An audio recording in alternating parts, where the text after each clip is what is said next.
I always wonder why people cry when they experience some form of loss, a game, property, people, you name it. Not that I don't cry when I lose things, but I couldn't understand why we cried. I remember the first time I cried over losing someone who was important to me. I grew up with my maternal grandmother. For as long as I could remember, she was always in the house, whether we lived at her home or she lived at ours, or we shared a home together. She was there until when she died. I don't think I expected her to. See, my grandmother, she was what you would consider an old horse. She had been through some things, and she faced some illnesses, and she was still there. And then one day her health started to decline, and she had to be hospitalized. And when they took her to the hospital, I think they didn't expect her to be admitted, so they didn't take some of the stuff that she needed. And I was tasked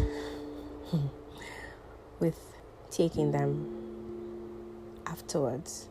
And so I went, and that was the last time I saw her alive.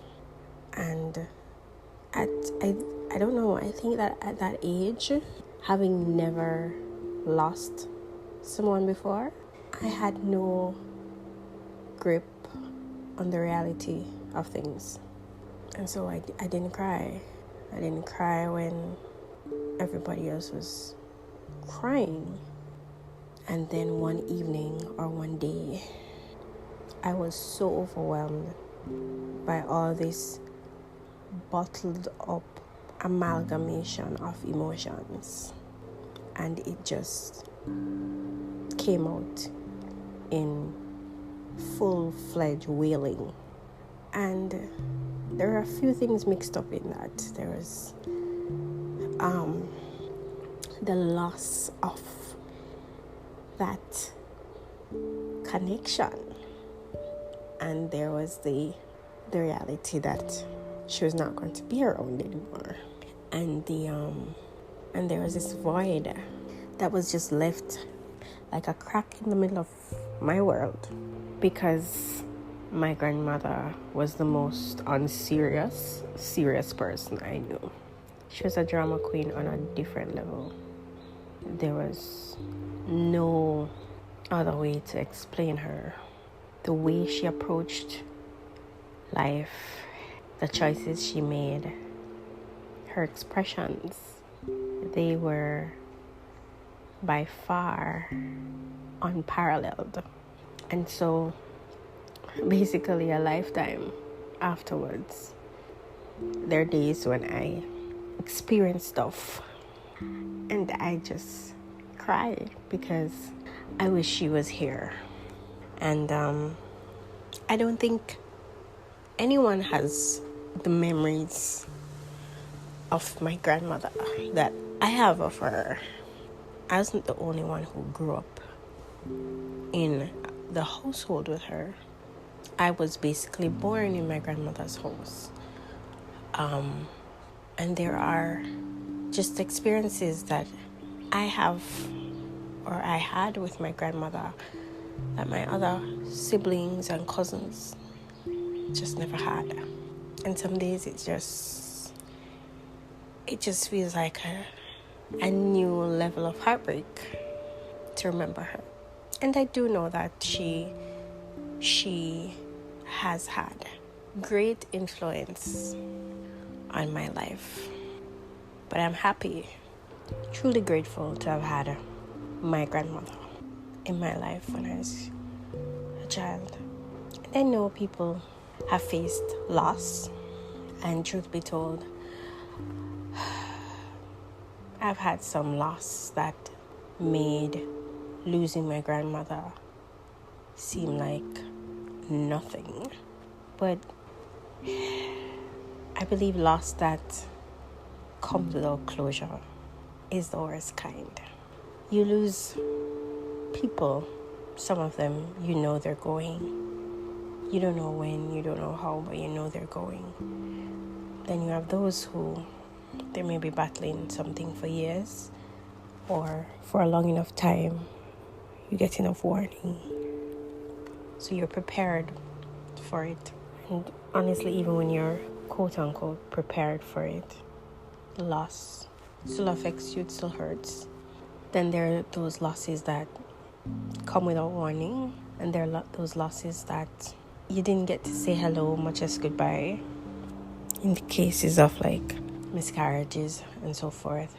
And then there are the losses of like failed situations where, for whatever reason, you are placed in circumstances where you have to endure losing someone you had ultimately entrusted with sharing a future with, and it didn't work out, and you either get to say goodbye to that situation willingly or unwillingly. It's either a clean break or it's messy.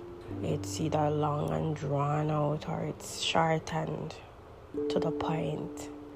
There are ways and there are means, and they all end. And you live to fight another day. What I take from loss, the lesson I take from loss is that I am still here.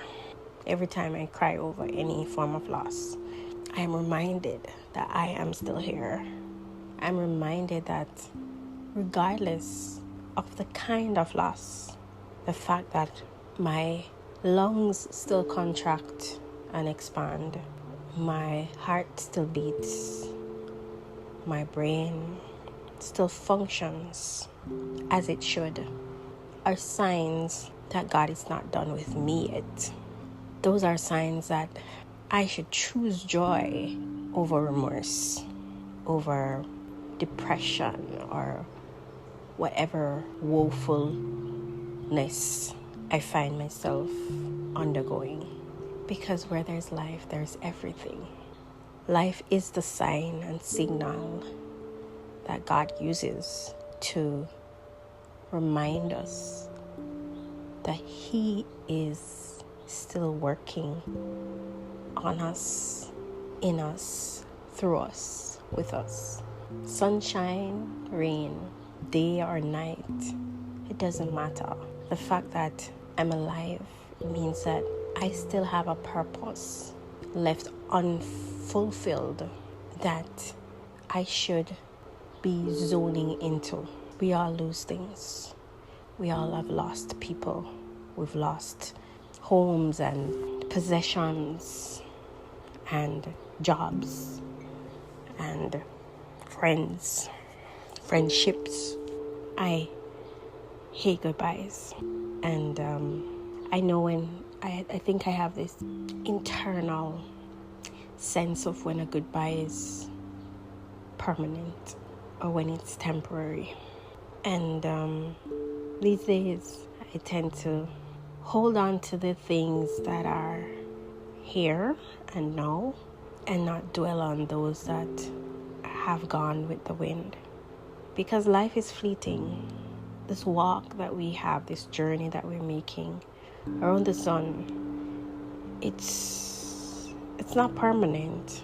We are not here to become stones. We're not here to live forever, at least not in this life. Even without illnesses or accidents, we live and we die. And during that journey, the longer we live, the more we lose. Even if we win twice as much, even if we gain twice as much, we endure losses. And depending on what we lose or how we lose it, learning from those experiences is something that we should aim for. Losses should also teach us what's important, what's not, What's worth losing sleep over? What's worth giving extra time to?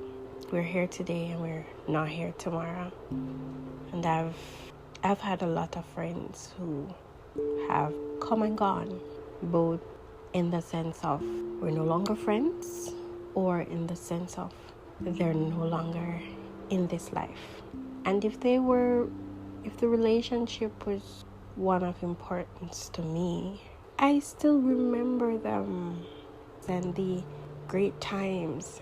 And depending on that emotional space that I'm in, I may cry about it, the fact that it's no more. But as we age, as we grow up, as we grow forward in life, we find new things, new people, build new relationships.